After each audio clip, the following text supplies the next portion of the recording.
In this video, we'll be performing a wall-supported hip hinge.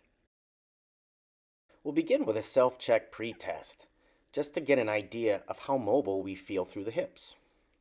We'll start by getting nice and tall through the spine, and then we'll select the leg and we're going to rotate it outward, away from the body. This movement is referred to as hip internal rotation. After we do this 2 or 3 times, we're going to take and reverse the motion, so we'll go in the opposite direction. This is referred to as hip external rotation.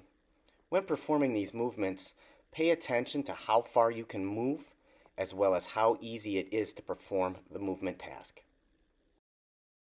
Let's have a look at our exercise setup and performance cues.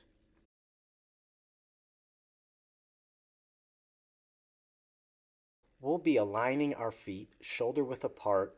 Your hips should be resting firmly against the wall with the weight down through your heels and a slight knee bend. We'll begin by keeping our hips in contact with the wall and leaning the entire trunk and head forward.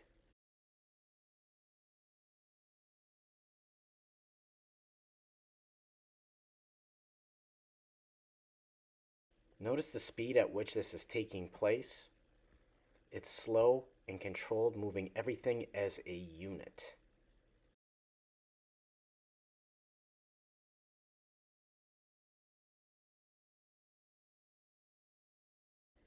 Now, in terms of a unit, here's what we're looking at.